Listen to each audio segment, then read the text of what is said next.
Frappe France Dégage dénonce les difficultés de l'association des professionnels pêche industrielle, des étudiants du Sine Saloum et du collectif Taxawu Moomel de Sébikotane.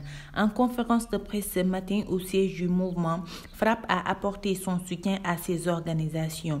À l'occasion, le secrétaire général des associations de la pêche a déclaré que les pêcheurs industriels travaillent dans des conditions difficiles, dans une situation déplorable depuis des années, et que le ministre de la Pêche n'intervient pas. On a eu à envoyer des lettres au ministère de la Pêche, à la présidence et dans toutes les instances qui sont là, qui se disent là pour les Sénégalais. Même à l'ANAM qui nous coiffe aussi, on les a envoyé nos lettres, pour les lettres d'audience ou des courriers, pour leur dire, surtout pour leur informer de l'état et des conditions drastiques, des conditions inimaginables que les pêcheurs, navigateurs sont en train de vivre. Sans réponse. Donc si Guy nous donne, si le Frappe nous donne cette opportunité, là on ne peut que le remercier. Déjà, je dis que, bon, lui il a déjà tout dit. L'importance, comme il a dit, ce n'est pas de dire ce qu'on veut, mais aller à l'essentiel. L'essentiel, c'est que depuis 1976, moi, ça fait 43 ans, j'avais 3 ans que la convention maritime qui est là a été ratifiée. Bon. Et depuis ce jour, depuis 43 ans, jusqu'à maintenant, moi-même, j'ai fait un quart de siècle dans ce travail et je puis dire que depuis 25 ans, je n'ai eu qu'une augmentation de 10 000 francs, ce qui est incroyable pour certains.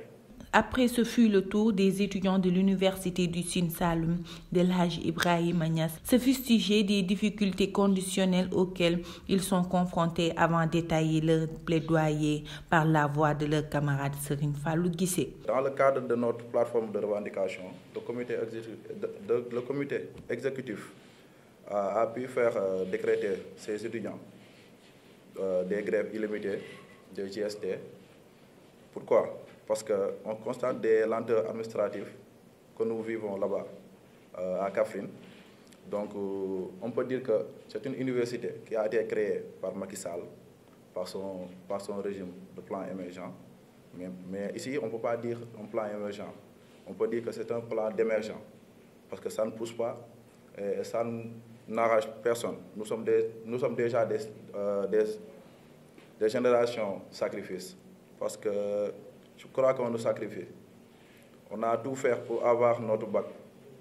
Et on nous a amenés là-bas, à Kaffrine, dans de sales conditions. Car il y a des problèmes de salle. On n'a même pas de professeurs. Dans une université qui a seulement 4 professeurs titulaires.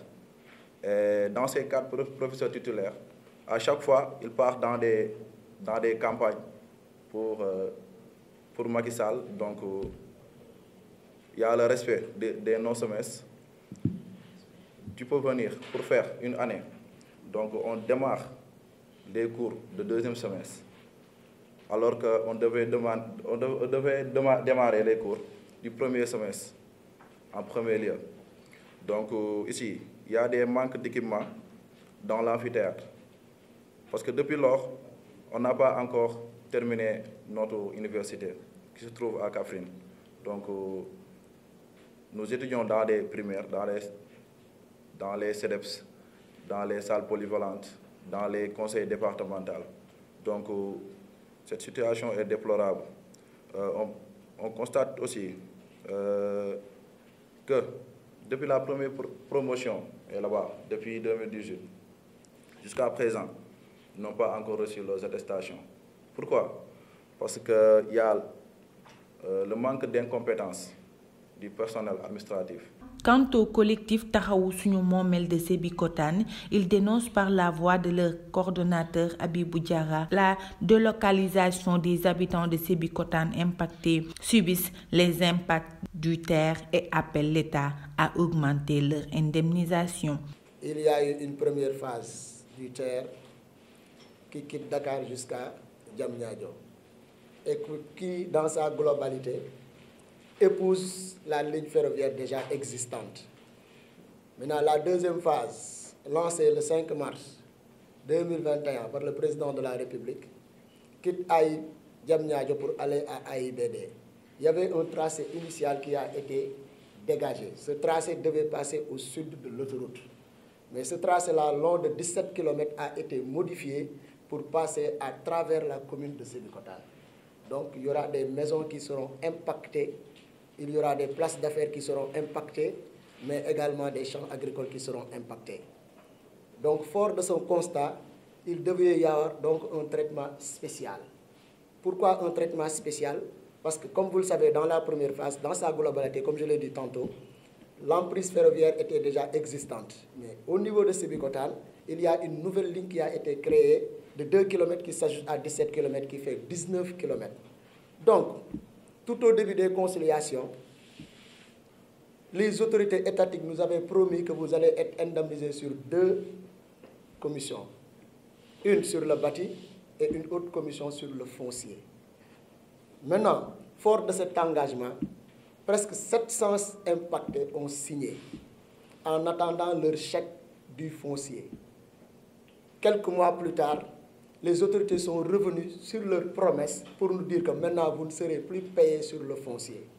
Pourquoi? Parce que tout simplement, dans la majeure partie de ces impactés, nous avons des titres précaires et des délibérations. Joint au combat de ces associations, FRAPP compte renforcer la lutte pour que leurs droits soient respectés par ceux qui refusent de voir les populations de Sébikotane passer de propriété à locataire. Il lance un appel aux autorités étatiques pour résoudre aussi le problème des pêcheurs étudiants et des Sénégalais.